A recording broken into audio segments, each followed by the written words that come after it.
आज के इस वीडियो में हम कवर करेंगे questions for upcoming railway pharmacist examination. तो बच्चों, जैसे कि आपको पता है, हमने अपने चैनल पे एक पूरी ही सीरीज चलाई है जहां पर जो आपके इस साल रेलवे फार्मासिस्ट के एग्जाम्स होने वाले हैं उनमें किस तरह के क्वेश्चंस आ सकते हैं, प्रीवियस ईयर क्वेश्चंस हम आपसे डिस्कस करते हैं और जितने भी क्वेश्चन हमें लगता है कि पूछे जा सकते हैं उनको हम कवर करने की कोशिश करते हैं। तो बहुत ज़्यादा बेनिफिट होगा अगर सारे ही क्वेश्चंस को आप ध्यान से सुनेंगे, इनकी एक्सप्लेनेशन को आप ध्यान से सुनेंगे, अपने एग्जामिनेशन में आपको बहुत ज़्यादा फायदा होगा। तो ऐसे ही कुछ क्वेश्चंस हम आज भी डिस्कस करेंगे। वीडियो स्टार्ट करने से पहले, मेरा नाम स्तुति है, मैं एक रजिस्टर्ड फार्मासिस्ट हूँ, करंटली यूएसए में सेटल्ड हूँ और यहीं से आपके लिए सारा कंटेंट बनाती हूँ। तो चलिए शुरू करते हैं हम अपना आज का सेशन। सो देखिए, फर्स्ट क्वेश्चन पूछ रहे हैं आपसे, which one of the following is not a chemical change. इसमें से क्या एक केमिकल चेंज का एग्जाम्पल नहीं है। डिफरेंट ऑप्शन है बच्चों, आंसर है इसका option A, freezing of water.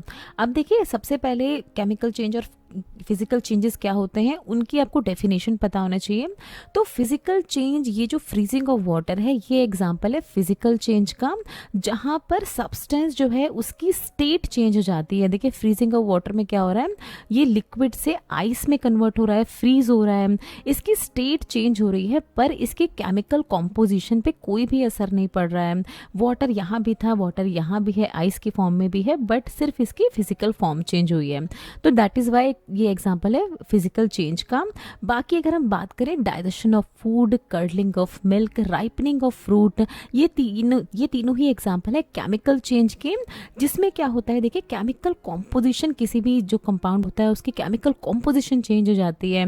किस तरह से चेंज होती है, या तो कुछ तरह के बॉन्ड्स, केमिकल बॉन्ड्स बन जाते हैं या टूट जाते हैं इन तरह के केमिकल चेंजेस में, एक पूरा ही नया सब्सटेंस फॉर्म हो जाता है इन तरह के केमिकल चेंजेस में, या जो भी सब्सटेंस है उसकी पूरी ही केमिकल प्रॉपर्टी पूरी ही चेंज हो जाती है, उनको हम कहते हैं केमिकल चेंज। जैसे डाइजेशन ऑफ फूड में हमने देखा है कि हमारे फूड जो है वो मेटाबोलाइज होता है, उसके बाद उसका एब्जॉर्प्शन होता है, फिर उसका एक्सक्रीशन होता है, पूरा ही प्रोसेस है, केमिकल चेंजेस आते रहते हैं इस पूरी ही प्रोसेस के दौरान।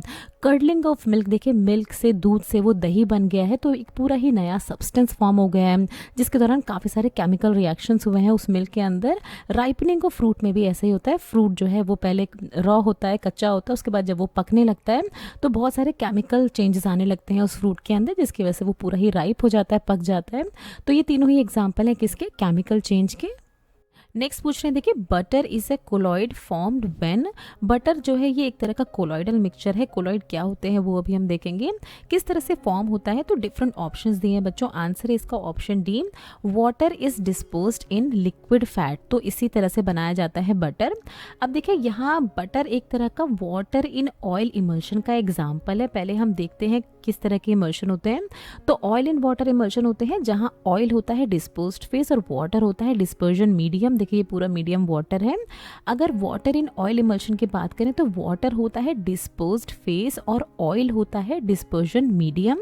तो बटर के केस में ये क्या है, देखिए, वाटर इन ऑयल इमल्शन का एग्जाम्पल है, जहां पर वाटर ड्रॉपलेट्स को डिस्पोज किया जाता है लिक्विड फैट में, इसीलिए हमने देखा बटर का इसमें एग्जाम्पल। अगर हम बात करें कि कोलॉइड्स क्या होते हैं, तो कोलॉइड, देखिए, ऐसे कंपाउंड्स, ऐसे मिक्सचर होते हैं जो कि हेट्रोजीनस होते हैं। हेट्रोजीनस यानी दो या उससे ज़्यादा कॉम्पोनेंट इन तरह के मिक्सचर्स में प्रेजेंट होते ही होते हैं।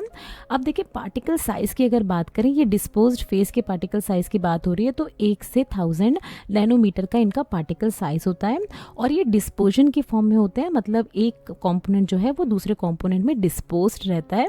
तो इन तरह की जो चीज़ें होती हैं, इन तरह के जो मिक्सचर होते हैं, उनको हम कहते हैं कोलॉइडल मिक्सचर्स।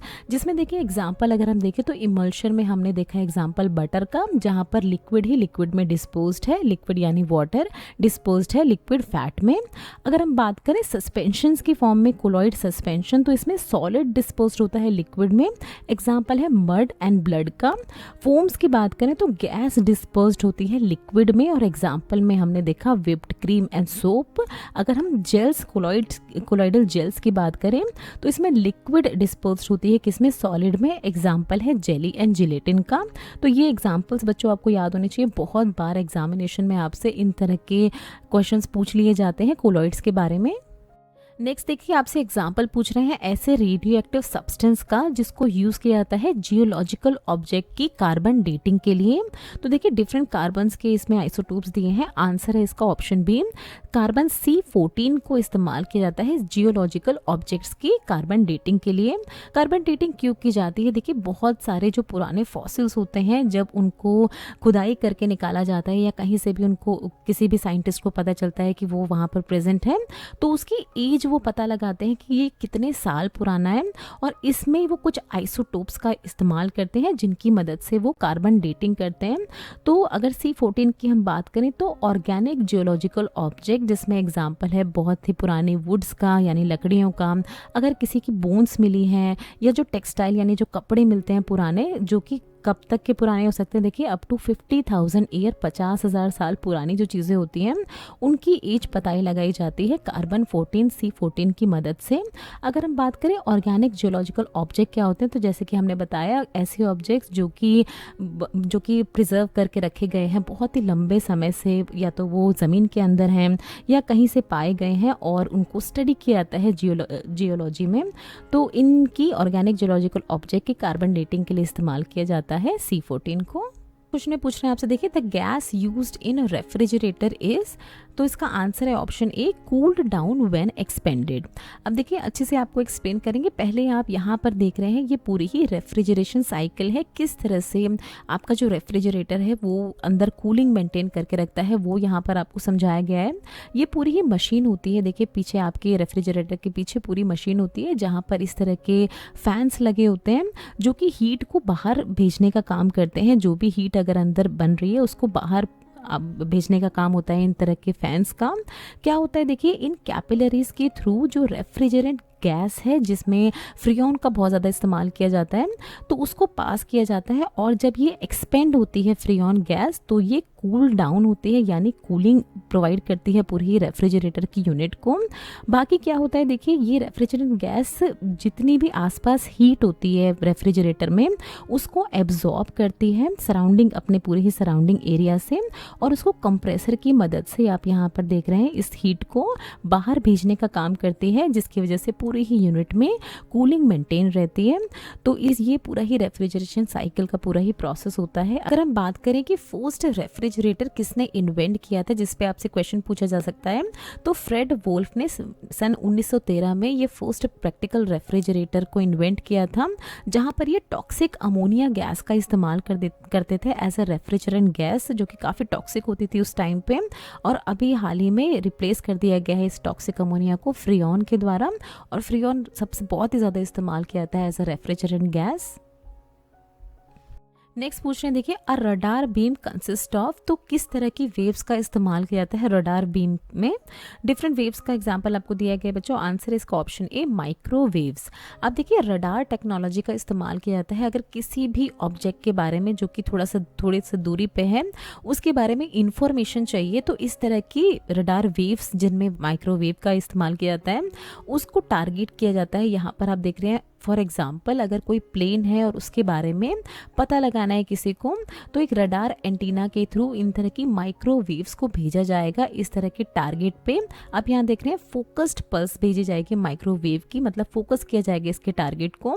कोई भी टारगेट हो सकता है, यहाँ पर क्लाउड का एग्जाम्पल देख रहे हैं हम, फोटो में देख रहे हैं प्लेन को टारगेट कर रहे हैं ये, और कुछ एनर्जीज देखिए बाउंस बैक, यानी इसकी जो रेडिएशंस होती हैं इको पल्सेस टारगेट से, ये यहाँ से बाहर आती हैं और इन इको पल्सेस के थ्रू पता लगा लिया जाता है कोई भी इंफॉर्मेशन अगर उस ऑब्जेक्ट के बारे में चाहिए जिस पे रडार को टारगेट किया जा रहा है, तो उस ऑब्जेक्ट की इंफॉर्मेशन का पता लगा लिया जाता है जो भी इको पल्सेस इस ऑब्जेक्ट से निकलती हैं।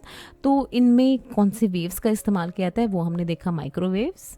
नेक्स्ट क्वेश्चन में आपसे पूछ रहे हैं, अ fuse wire is made of N alloy of. Fuse wire इनमें से किसका अलॉय होता है? डिफरेंट ऑप्शन है बच्चों, आंसर है इसका option B, tin and lead alloy.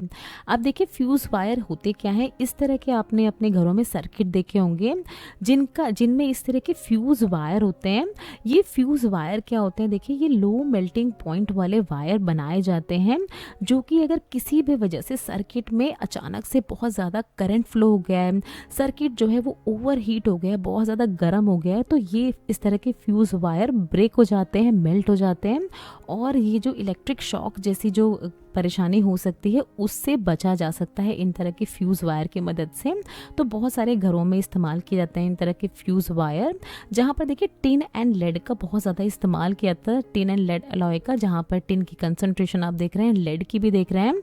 But now a days देखिए इनको रिप्लेस कर दिया गया है। क्यों? क्योंकि इससे लेड पॉइजनिंग बहुत सारे केसेस में देखी गई कि लेड पॉइजनिंग हो रही है किसी भी जो कोई पर्सन होते हैं उनको। तो now a days tin and silver alloy का इस्तेमाल किया जा रहा है, जिनकी परफॉर्मेंस काफ़ी अच्छी होती है। और टॉक्सिसिटी की बात करें तो क्योंकि इसमें लेड है ही नहीं तो टॉक्सिसिटी के चांस मिनिमल हो जाते हैं।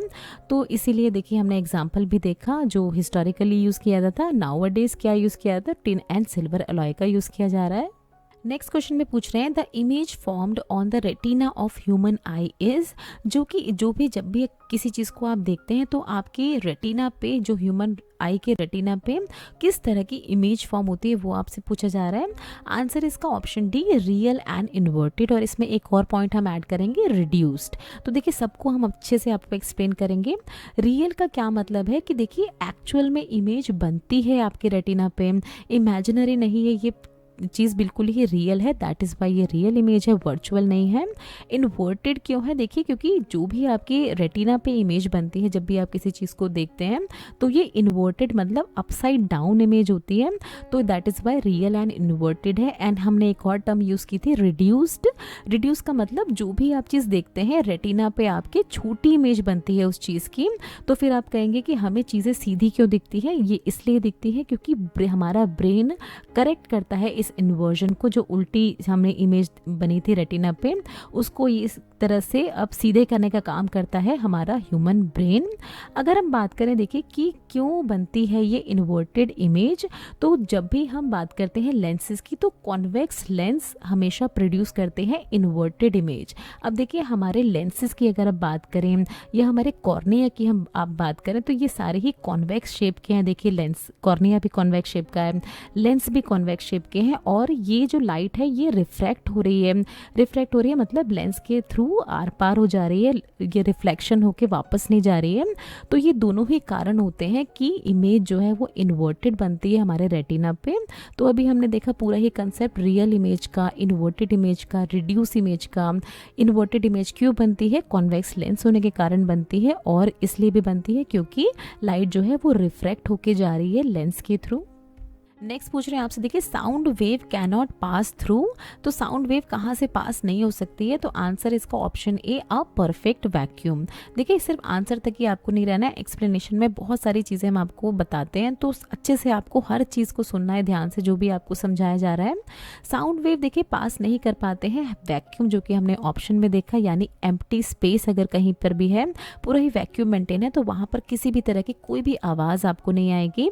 Solid with very high density, for example lead, तो अगर किसी भी पर्सन को आप एक तरह के लेड के चेम्बर में अगर डाल दें, लेड ऐसे रूम में डाल दें जहाँ जो कि लेड से बना है, तो उसके अंदर भी उसे किसी भी तरह का साउंड सुनाई नहीं देगा।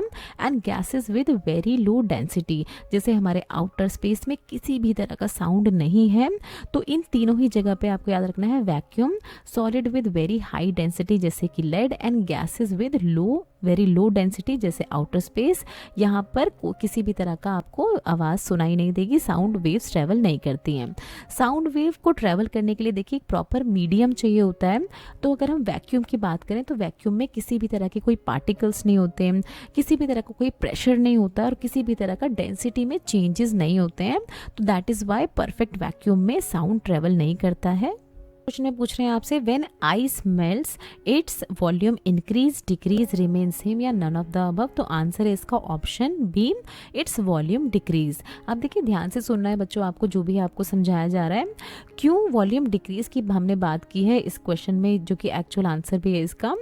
आइस देखिए जब वाटर को जमा दिया जाता है, आइस की फॉर्म में बना दिया जाता है, तो ये एक तरह का क्रिस्टलाइन स्ट्रक्चर हो जाता है आइस का, जहाँ पर थोड़ा थोड़ा एयर स्पेस रह जाता है, जो भी मॉलिक्यूल्स होते हैं, एटम्स होते हैं, उसके बीच में थोड़ा सा एयर पार्टिकल्स का स्पेस रह जाता है। बट जब ये आइस मेल्ट होके वाटर बन जाती है, तो अब क्या है देखिए किसी भी तरह का स्पेस नहीं रह गया है मॉलिक्यूल्स के बीच में। मॉलिक्यूल्स जो है देखिए एक दूसरे के बहुत ही क्लोज आ गए हैं, क्लोजली पैक हो जाते हैं टुगेदर, और इसीलिए ये कहा गया है कि इसका वॉल्यूम जो है वो डिक्रीज़ हो जाता है, क्योंकि मॉलिक्यूल्स आपस में एक दूसरे के बहुत ही क्लोज आ गए हैं, जो कि आइस के केस में थोड़े थोड़े दूरी पे थे, क्योंकि एयर स्पेस भरा था इस क्रिस्टलाइन स्ट्रक्चर की वजह से। तो हमने आंसर देखा इसका ऑप्शन बी। लास्ट क्वेश्चन हम देखेंगे अपने आज की इस वीडियो का। पूछ रहे हैं आपसे, बॉल पेन प्राइमरीली इनमें से कौन से प्रिंसिपल पे फंक्शन करता है, वर्क करता है? डिफरेंट ऑप्शन है बच्चों, आंसर है इसका option D, principle of surface tension पे वर्क करता है बॉल पेन। किसके सरफेस टेंशन की बात कर रहे हैं? तो बॉल पेन में जो इंक होती है जिसकी मदद से लिखा जाता है, उसके सरफेस टेंशन की बात यहाँ पर की जा रही है। देखिए, इंक का जो सरफेस टेंशन होता है उसकी वजह से क्या होता है, इंक यहाँ से जो इंक का हमारा जो ट्यूब होती है वहाँ से निकल के इसकी ये जो टिप होती है पेन की, इस पे इंक अडेयर होती है, लग जाती है, और उसकी वजह से जब आप लिखते हैं आसानी से आप लिख पाते हैं जो भी आपको लिखना है अपने पेपर पे। तो ये सब क्यों होता है? क्योंकि इंक का प्रॉपर सरफेस टेंशन जो है वो मेंटेन है। अगर सरफेस टेंशन इंक का बहुत ज़्यादा हो जाता है तो इंक बाहर ही नहीं आएगी। आप इस तरह से अपना पेपर पे स्क्रबल करते रहेंगे बट इंक बाहर ही नहीं आएगी, कुछ भी आप लिख नहीं पाएंगे। और अगर सरफेस टेंशन बहुत ही कम हो गया है, जो कि आपने बहुत सारे केसेस में देखा होगा, इंक का सरफेस टेंशन कम हो जाता है तो सारी इंक जो है वो स्पिल हो जाती है, पेन के बाहर आ जाती है। काफ़ी सारे बच्चों के साथ ऐसा हुआ होगा, पूरा पेपर स्पॉइल कर देती है। तो ये सारा ही खेल है सरफेस टेंशन का इंक की, जो कि बॉल पॉइंट पेन में यूज़ होती है। थैंक्स फॉर वॉचिंग बच्चों। नेक्स्ट वीडियो में हम कुछ इसी तरह के बहुत ही इंपॉर्टेंट क्वेश्चंस आपसे डिस्कस करेंगे। आने वाले एग्जामिनेशन में अपनी एक सीट को हमें पक्का करना है। तो इसी उम्मीद के साथ अगर वीडियो अच्छी लगी तो लाइक ज़रूर कर दें, चैनल को सब्सक्राइब किए बिना बिल्कुल भी ना जाएं। अगर कोई भी आपके मन में सवाल है, कोई भी आप हमें सुझाव देना चाहते हैं तो नीचे दिए गए कमेंट सेक्शन में आप हमें दे सकते हैं। Thanks for watching. ये कुछ हमारे रिलेटेड वीडियोस के लिंक है जिन पे क्लिक करके आप इनको देख सकते हैं। दोस्तों, लर्निंग फार्मेसी पे आने के लिए और ये वीडियो देखने के लिए आपका बहुत बहुत शुक्रिया। मिलते हैं अगले वीडियो में।